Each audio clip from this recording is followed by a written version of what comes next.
हम कल्पना कीजिए कि कल सुबह सोकर उठें और अचानक से पता चले कि जिस हवा में हम सांस ले रहे हैं हाँ। उस पर सरकार ने टैक्स लगा दिया। अरे बाप रे।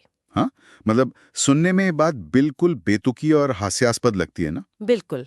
लेकिन लेकिन 100 साल से भी अधिक समय पहले ब्रिटिश हुकूमत ने एक ऐसी ही प्राकृतिक और जीवन के लिए जो अनिवार्य चीज है उस पर पाबंदी लगा दी थी, और वो चीज थी नमक। और देखिए, ये केवल एक टैक्स नहीं था। हम्म, अगर हम स्रोतों पर गौर करें तो ये सत्ता को नियंत्रित करने का एक बहुत ही सोची समझी चाल वाला हथियार था। सही कहा। मतलब जब कोई सरकार किसी ऐसी चीज पर अपना एकाधिकार जमा लेती है जो प्रकृति ने सबको मुफ्त दी है, तो वो अनजाने में ही पूरे समाज के नैतिक पतन की नींव रख देती है। एग्जैक्टली और यहीं से हमारी आज की इस गहन चर्चा की पृष्ठभूमि तैयार होती है।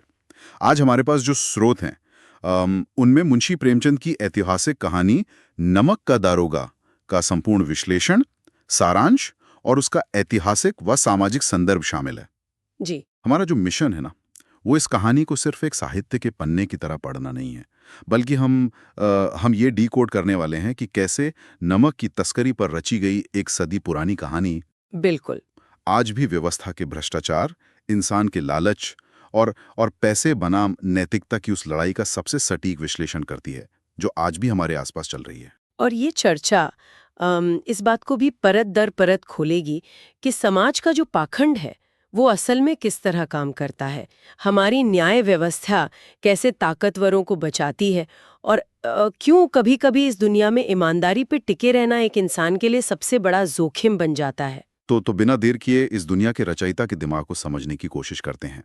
मुंशी प्रेमचंद, जिनका जन्म 1880 में हुआ था और असली नाम धनपत राय था। उनका अपना जीवन घोर आर्थिक अभावों में बीता था। हाँ।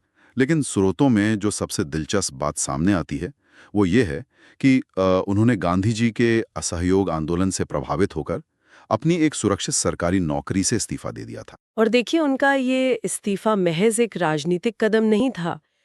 ये उनके साहित्य की पूरी दिशा तय करने वाला मोड़ था। अच्छा। हाँ, मतलब प्रेमचंद सिस्टम को बाहर से देखकर आलोचना नहीं कर रहे थे। वो उस भ्रष्ट सरकारी मशीनरी का एक पुर्जा रह चुके थे और उन्होंने उसे अंदर से सड़ते हुए देखा था। बाबरे। बिल्कुल।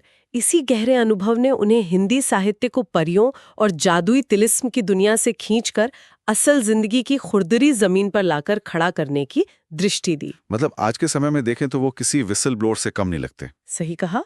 एक ऐसा व्यक्ति जो सिस्टम के काले सच को जानता है, लेकिन उसे उजागर करने के लिए किसी खुफिया कैमरे या सोशल मीडिया का सहारा लेने के बजाय अपनी कलम और कहानियों का इस्तेमाल कर रहा है। और उनके इस विसल ब्लोइंग का एक अपना अलग ही डिजाइन था, जी। जिसे साहित्य में आदर्शोन्मुख यथार्थवाद कहा जाता है। Ideal oriented realism. एग्जैक्टली। इसके तहत होता ये है कि कहानी के बीच में वो समाज की सबसे घिनौनी सच्चाई दिखाएंगे, जैसे लाचारी, स्वार्थ, रिश्वत, लेकिन अंत में वो पाठक को निराशा के अंधेरे में नहीं छोड़ते। मतलब एक उम्मीद बाकी रखते हैं। हाँ, वो एक आदर्श समाधान पेश करते हैं। स्रोतों में दर्ज उनका एक बहुत ही प्रभावशाली कथन है कि साहित्य वह जादू की लकड़ी है जो पशुओं में, ईंट पत्थरों में, पेड़ पौधों में भी विश्व की आत्मा का दर्शन करा देती है। क्या बात है। और इसी जादू की छड़ी से उन्होंने उस नमक विभाग की दुनिया गढ़ी। मतलब जैसे ही नमक पर टैक्स लगा और पाबंदी आई, रातों रात इसकी तस्करी शुरू हो गई। बिल्कुल होनी थी। हाँ, क्योंकि कोई भी व्यवस्था जब किसी बुनियादी जरूरत को दबाती है तो वह सबसे पहले ब्लैक मार्केट को जन्म देती है। और इसी ब्लैक मार्केट ने एक पूरी व्यवस्था को भ्रष्ट कर दिया। स्रोतों के अनुसार नए बने नमक विभाग में इंस्पेक्टर या दारोगा का पद इतना मलाईदार हो गया था कि लोग सम्मानजनक पेशे छोड़कर इस विभाग में आना चाहते थे। अरे वाह, सच में? पटवारी जैसे अच्छे ओहदे वाले लोग और यहाँ तक कि बड़े बड़े वकील भी ये सपना देखते थे कि किसी तरह उन्हें नमक विभाग में नौकरी मिल जाए। क्योंकि आकर्षण वो सरकारी सैलरी तो थी नहीं। बिल्कुल नहीं। आकर्षण तो टेबल के नीचे से आने वाली वो ऊपरी कमाई थी। हाँ। और यही कहानी का मुख्य पात्र मुंशी वंशीधर प्रवेश करता है। वंशीधर एक युवा है जो नौकरी ढूंढ रहा है। उसके पिता उसे जो विदाई का ज्ञान देते हैं ना, वो भ्रष्टाचार की फिलॉसफी का एक मास्टर क्लास है। एकदम सही शब्द इस्तेमाल किया आपने, मास्टर क्लास। हाँ, मतलब पिता कहते हैं कि औदा तो पीर की मजार है, असली चीज तो उस पर चढ़ने वाला चढ़ावा है। पिता के उस तर्क में एक अजीब सा अंधविश्वास और व्यावहारिकता का मिश्रण देखने का मिलता है। हाँ, पिता समझाते हैं कि मासिक वेतन तो पूर्णमासी का चांद है, जो सिर्फ एक दिन पूरा दिखता है और फिर घटते घटते गायब हो जाता है। क्या उपमा दी है ना? लेकिन ऊपरी आय एक बहता हुआ स्रोत है जिससे हमेशा प्यास बुझती रहती है। अगर मैं पिता के इस ज्ञान को आज की तकनीक की भाषा में डिकोड करूं, तो मासिक वेतन एक मंथली सब्सक्रिप्शन की तरह है। अच्छा। हाँ, जिसकी लिमिट महीने के आखिर तक खत्म हो ही जानी है। लेकिन रिश्वत क्या है? वो एक अनलिमिटेड डेटा प्लान है। अच्छा, जो कभी खत्म नहीं होता। बहुत ही दिलचस्प तुलना है। लेकिन इस अनलिमिटेड डेटा प्लान के साथ सबसे बड़ा खतरा यह है कि इंसान को इसकी ऐसी लत लग जाती है कि वो अपनी जरूरत से कई गुना ज्यादा उपभोग करने लगता है। सही बात है। और पिता इस लत को ये कहकर सही ठहराने की कोशिश करते हैं कि वेतन इंसान देता है, इसलिए उसमें कोई बरकत नहीं होती, जबकि ऊपरी कमाई सीधे ईश्वर देता है, इसलिए उससे घर फलता फूलता है। लेकिन हमें यहाँ थोड़ा रुककर पिता की स्थिति को भी देखना चाहिए। बिल्कुल। स्रोत बताते हैं कि परिवार कर्ज के भारी बोझ तले दबा है, घर की हालत खस्ता है और जवान बेटियां हैं जिनकी शादी की चिंता पिता को खाए जा रही है। तो क्या ये पिता वास्तव में कोई विलेन है? ये सोचने वाली बात है। ये जरूरी नजरिया है। पिता का ये चरित्र सिस्टम की उस विफलता को दर्शाता है जहां ईमानदारी से काम करने वाले को सजा मिलती है और बेईमानी करने वाला पनपता है। हाँ। जब एक दिन रात मेहनत करने वाले इंसान को अपने बच्चों का भविष्य सुरक्षित करने का कोई ईमानदार रास्ता नहीं दिखता, तो भ्रष्टाचार कोई नैतिक अपराध नहीं रह जाता, बल्कि मजबूरी बन जाता है। बिल्कुल, वो सर्वाइवल यानी जिंदा रहने की एक तकनीक बन जाता है। समाज खुद लोगों को मजबूर करता है कि वो काम के सम्मान से ज्यादा उस कुर्सी से मिलने वाले अनैतिक फायदों की पूजा करें। इसके बावजूद जो वंशीधर है वो इस सड़े हुए सिस्टम का हिस्सा बनने से इनकार कर देता है। जी। उसे नमक विभाग में दरोगा की नौकरी मिल जाती है, लेकिन वो उस रंग में नहीं रंगता। उसकी ये अडिग ईमानदारी उसे एक ऐसी रात की तरफ ले जाती है जहां उसका सीधा टकराव सत्ता और पैसे के सबसे बड़े पहाड़ से होता है। और वो रात का दृश्य बहुत ही प्रभावशाली है। सर्दियों की उस ठिठुरती रात में यमुना नदी के पुल पर सन्नाटा था। अचानक गाड़ियों की गड़गड़ाहट होती है। वंशीधर पहुंचकर देखता है कि गाड़ियां नमक से लदी हैं और वे इलाके के सबसे रसूखदार जमींदार पंडित अलोपी दीन की हैं। अलोपी दीन मतलब ये नाम महज एक व्यक्ति का नहीं बल्कि पूरे सिस्टम का प्रतीक है। अलोपी दीन का दर्शन एकदम साफ था। लक्ष्मी यानी धन पर उसका अखंड विश्वास। हाँ। उसका मानना था कि न्याय, नीति और धर्म सब कुछ पैसे के बनाए हुए खिलौने हैं। वो अपनी गाड़ी में बड़े आराम से पान खाते हुए वंशीधर के पास आता है, बेफिक्र होकर। बिल्कुल। उसे लगता है कि ये कोई बड़ा मुद्दा नहीं है, बस एक सरकारी कर्मचारी की जेब गरम करनी है, जिसे वो बड़े ही काव्यात्मक ढंग से घाट के देवता को भेंट चढ़ाना कहता है। चीज खरीदी थी, सब कुछ बिकाऊ था उसके लिए। हाँ। और जब वंशीधर रिश्वत लेने से साफ मना कर देता है तो अलोपी दीन हैरान रह जाता है। वो रकम बढ़ाता जाता है और ये बोली 40,000 रुपए तक पहुंच जाती है। बाप रे, 40,000? बिल्कुल। स्रोत इस बात पर विशेष जोर देते हैं कि उस जमाने में 40,000 रुपए एक अकल्पनीय रकम थी। मतलब आज के करोड़ों रुपए से भी कहीं ज्यादा। एग्जैक्टली।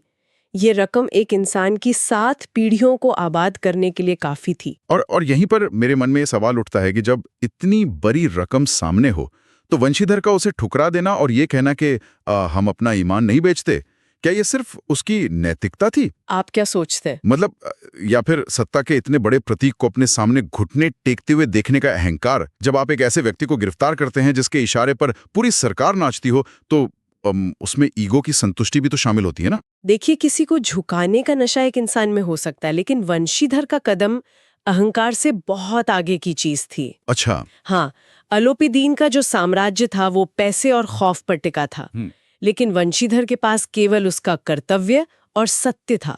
यहाँ केवल 2 व्यक्तियों का टकराव नहीं हो रहा था। तो फिर क्या था? ये पूंजीवाद और नैतिकता यानी कैपिटलिज्म वर्सेस एथिक्स के बीच का एक ऐतिहासिक युद्ध था। वंशीधर को पता था कि वो जो कर रहा है उसकी कीमत उसे अपनी पूरी जिंदगी बर्बाद करके चुकानी पड़ सकती है। लेकिन उसका धर्म उस 40,000 के प्रलोभन से कहीं अधिक मजबूत साबित हुआ। अलोपीदीन पहली बार गिरफ्तार होता है। धर्म ने धन को रात के अंधेरे में पैरों तले कुचल दिया था। अंधेरे में तो वंशीधर जीत गया, लेकिन जैसे ही सुबह का सूरज निकलता है, कहानी का सबसे कड़वा और सियाह हिस्सा शुरू होता है। जी। स्रोतों की एक पंक्ति जो सीधे दिल पर लगती है। दुनिया सोती थी पर दुनिया की जीभ जागती थी। क्या बात है। सुबह होते ही पूरा शहर अलोपीदीन की गिरफ्तारी के तमाशे का मजा ले रहा था। बिल्कुल। लेकिन इस मजे में समाज का सबसे बड़ा पाखंड छिपा हुआ था। समाज का वो पाखंड जहां दूध में पानी मिलाने वाले, नकली दस्तावेज बनाकर जमीन हड़पने वाले सेठ और बिना टिकट रेल में सफर करने वाले आम लोग भी अलोपीदीन को ऐसे कोस रहे थे मानो वे सभी युधिष्ठिर के वंशज हों। बिल्कुल सही तुझना है। ये मुझे आज के दौर के कैंसल कल्चर का एक प्राचीन रूप लगता है। अरे हाँ। मतलब लोग किसी ताकतवर के गिरने पर इसलिए खुश नहीं होते कि उन्हें न्याय चाहिए, बल्कि इसलिए खुश होते हैं क्योंकि इससे उन्हें अपने खुद के काले कारनामों को कुछ देर के लिए भूलने और खुद को श्रेष्ठ महसूस करने का मौका मिल जाता है। एकदम पॉइंट की बात कही। ये भीड़ के मनोविज्ञान का सबसे सटीक विश्लेषण है। लेकिन उस भीड़ की बातों से ज्यादा खतरनाक वो ढांचा था जहां इस मामले का फैसला होना था। अदालत। हाँ, अदालत। प्रेमचंद अदालत को न्याय का मंदिर नहीं बल्कि एक अगाध वन या घना जंगल कहते हैं। और इस जंगल का शेर अलोपीदीन था। अदालत के दृश्य में ये साफ हो जाता है कि सिस्टम को इस तरह डिजाइन ही नहीं किया गया है कि वो सच को खोजे। उसे इस तरह डिजाइन किया गया है कि वो पैसे की रक्षा करे। सही कहा। वकील, मैजिस्ट्रेट, यहाँ तक कि अदालत का चपरासी भी अलोपीदीन का बिना माल का गुलाम बताया गया है। अदालत में आते ही धन ने न्याय व्यवस्था की नींव को खोखला कर दिया। वकीलों की एक पूरी फौज इस बात को साबित करने में लग गई कि अलोपीदीन बेकसूर है। और फैसला क्या आता है? मजिस्ट्रेट फैसला सुनाता है कि पंडित अलोपीदीन इतने बड़े आदमी हैं, वो थोड़े से फायदे के लिए ऐसा छोटा काम कर ही नहीं सकते। मतलब बिना किसी ठोस जिराह के फैसला पहले से ही बिका हुआ था। बिल्कुल।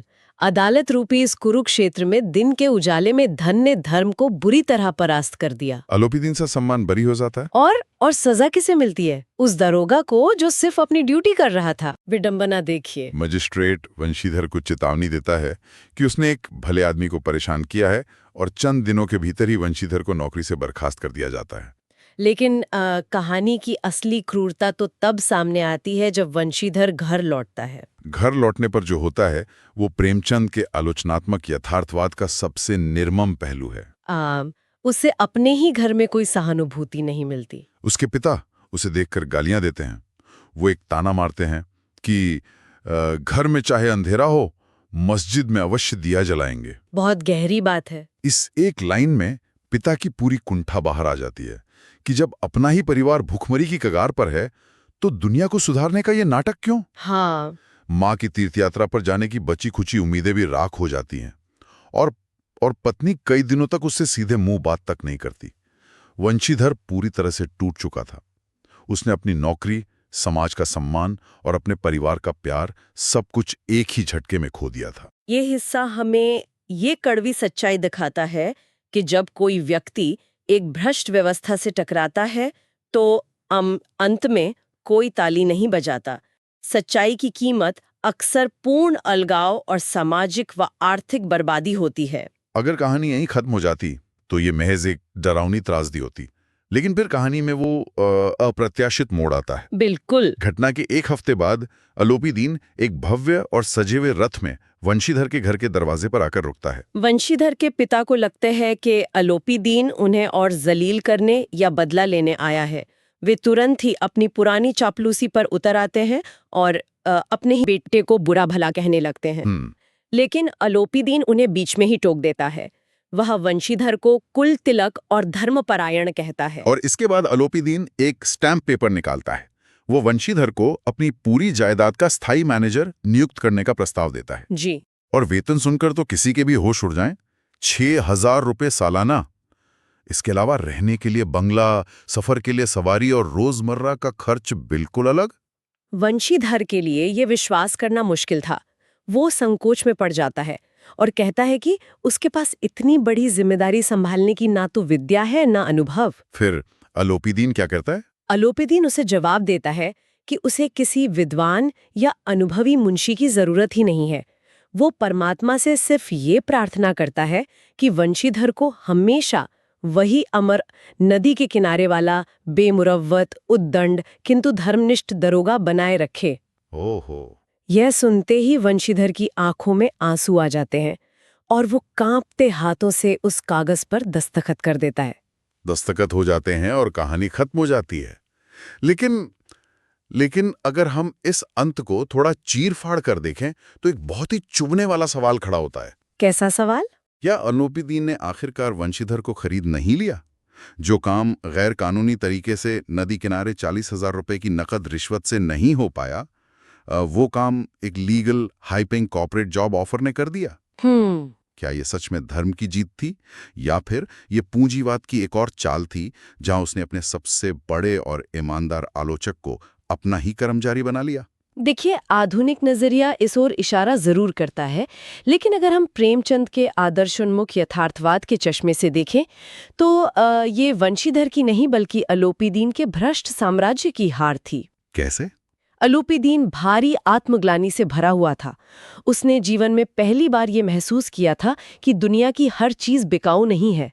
उसने वंशीधर को खरीदा नहीं है, बल्कि अपने उस खोखले और भ्रष्ट साम्राज्य को बचाने के लिए एक ऐसी ढाल खोजी है जिसे कोई भेद न सके। अच्छा, इस तरह से? हाँ, अलोपीदीन ये अच्छी तरह जानता है कि उसके आसपास जितने भी लोग हैं, वकील, क्लर्क या सिपाही, वे सब बिकाऊ हैं। वे आज अलोपीदीन के लिए काम करें, कल किसी और के लिए, उसे भी धोखा दे सकते हैं। यानी एक ऐसा इंसान जो खुद सिर से पैर तक भ्रष्टाचार में डूबा हुआ है, हाँ, उसे भी अपना खजाना संभालने के लिए एक ऐसा इंसान चाहिए जो ईमानदार हो। बिल्कुल। बेईमानों की दुनिया में भी सबसे ज्यादा मांग ईमानदारी की है। यही कहानी का सबसे बड़ा सत्य है। अलोपीदीन ने अपने पैसे और रसूख के बल पर अदालत को खरीद लिया था, न्याय व्यवस्था को अपने पैरों तले रौंद दिया था, लेकिन अंततः उसे गरीब मगर अडिग व्यक्ति के चरित्र के सामने अपना सिर झुकाना ही पड़ा। सही बात है। ये उस आभा मंडल या ऑरा की जीत थी जो केवल सच और निष्ठा से पैदा होता है। ये पूरी चर्चा हमें ये साफ दिखाती है कि नमक का दारोगा सिर्फ नमक की तस्करी और एक पुलिस वाले की कहानी नहीं है। ये इस बात का एक बहुत ही गहरा दस्तावेज है कि हमारे जीवन के मूल्य क्या हैं और उन मूल्यों को बचाए रखने के लिए हमें कितनी भारी कीमत चुकानी पड़ती है। बिल्कुल। वंशीधर ने अपनी सच्चाई के लिए अपना वजूद दांव पर लगा दिया था। और शायद यही वो संदेश है जो एक सदी बाद भी उतना ही जिंदा है। व्यवस्था चाहे कितनी भी भ्रष्ट और अंधी क्यों ना हो जाए, असत्य में एक ऐसी भेदक शक्ति होती है जो अंततः सामने वाले को बदलने पर मजबूर कर सकती है, फिर चाहे वो इंसान कितना भी शक्तिशाली क्यों ना हो। तो आज के इस गहन विश्लेषण को हम यहीं विराम देते हैं। हमने देखा कि कैसे नमक के एक छोटे से टुकड़े ने इंसान की फितरत, समाज के पाखंड और न्याय के बाजार का पूरा कच्चा चिट्ठा खोलकर रख दिया। जी। लेकिन जाने से पहले अंत में एक ऐसा सवाल है जिस पर गहराई से सोचने की जरूरत है। वो क्या? जरा उस वैकल्पिक दुनिया की कल्पना करें जहां अलोपीदीन का कोई हृदय परिवर्तन नहीं होता। अगर उस शक्तिशाली जमींदार के अंदर आत्मग्लानि पैदा ही नहीं होती तो वंशीधर का भविष्य क्या होता? वो तो पूरी तरह बर्बाद हो जाता। बिल्कुल।